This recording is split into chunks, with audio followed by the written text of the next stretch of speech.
Bismillahirrahmanirrahim. Assalamualaikum warahmatullahi wabarakatuh. My name is Arya Pramuditya with ID number A121-22-201. So in this video, I will make an assignment that given by Ma'am Nirwana. It's about making summarize and identify the study case. So the first one, I want to summarize the previous study that have been discussed in the previous meeting. So in the previous study, we learned about speech perception. It refers to how the brain processes and interprets spoken language. And then there is a synthetic processing. Synthetic processing is the mental activity involved in understanding sentence structure. And there is a lexical processing and semantic interpretation. The first one is lexical processing. Lexical processing involves recognizing and accessing the meaning of individual words from our mental dictionary or lexicon. And then there is a semantic interpretation. This refers to how we derive meaning from words and sentence. And then we also know about language comprehension processing. Language comprehension processing refers to how the brain understands spoken or written language. It involves multiple stage and cognitive mechanisms that work together to decode, interpret, and make sense of language input. And then we also learn the cognitive models of language comprehension. There are two. There is a bottom-up and top-down. Bottom-up processing starts with the smallest unit, phonemes or letters, and builds up to words, phrases, and finally sentence and meaning. And also there is a top-down processing. This involves using prior knowledge, context, and expectation to predict and make sense of incoming language. And also in the previous study we learned about the challenge in language comprehension. There is three. There is ambiguity, complex syntax, and context and pragmatics. The first one is ambiguity. Ambiguity consists words or sentence that have more than one possible meaning. And then there is a complex syntax. Complex syntax, it's the difficult sentence structure may overload the brain's processing capacity, making comprehensions harder. And then there is a context and pragmatics. Understanding can be influenced by the surrounding context and the speaker intention or cultural background, requiring additional cognitive effort. So now we move on to the next session. It's about analyze the study case. So the case is, during an international webinar on language acquisition, a guest speaker present on the importance of sound perception in the language learning.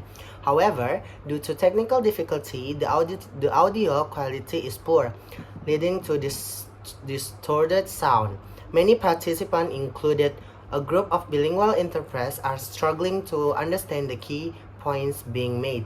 So the question is, what is specific sound distortions, or e.g. unclear vowels, overlapping consonant, are affecting their comprehension? How do these distortions impact their ability to process the speaker message synthetically and semantically? The second is, how does the poor sound quality hinder both the interpreters and the audience understanding?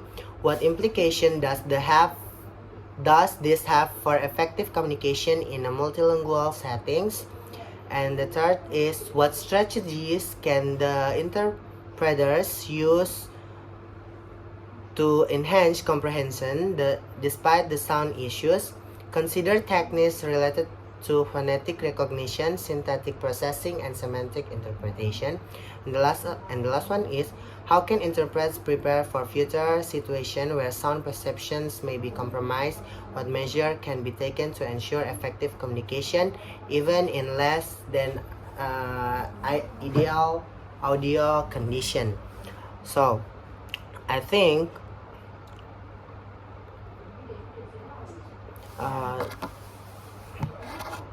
the first one is the specific sound distortion, effective comprehension. The poor audio quality likely includes distortions such as unclear vowel.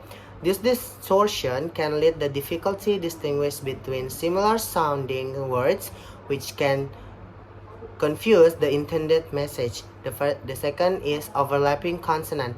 When consonants are not clearly articulated, it becomes challenging to identify words, leading to misunderstanding.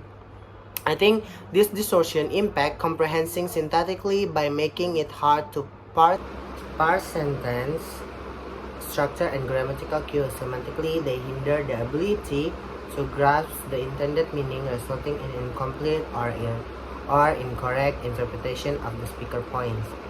So the second is hindered understanding in multilingual settings. Poor sound quality affect both interpreters and the audience by increasing cognitive load.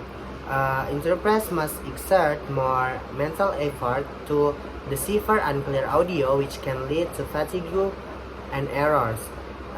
The second is loss of key information. Important nuances or context may be lost due to misheard words or phrases, compromising the overall message. In a multilingual setting, this can lead to miscommunication, reduce trust in the interpreting process, and a negative impact on collaborative efforts among participants from different language backgrounds. And the strategy of enhancing comprehension, interpreters can employ several strategies despite sound issue. The first one is phonetic recognition. This focuses on identifying phonetic patterns or familiar sound that may help in guessing unclear words. And there is syntactic processing. This uses context clue from surrounding sentences to infer meaning, allowing for a more flexible interpretation of unclear segments. And then semantic interpretation. Rely on knowledge of the subject matter to fill in gaps when specific words are unclear, ensuring that the overall message is conveyed accurately. Additionally, interpreters can take notes on key points or use shorthand to track the flow of ideas without relying solely on audio clarity. And the last one is preparation for future sound perceptions issue.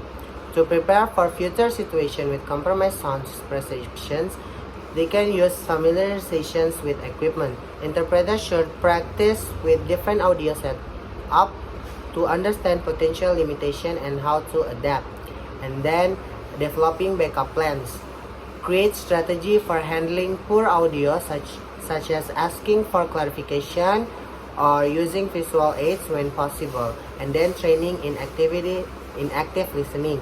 Engage in exercise that enhance active listening skill, enabling interpreters to be better discern meaning even in less than ideal condition. I think by implementing the measures, interpreters can improve their resilience and effectiveness in challenging auditory environments. Okay, I think that's all from you. I really sorry if there are any mistake. Wassalamualaikum warahmatullahi wabarakatuh.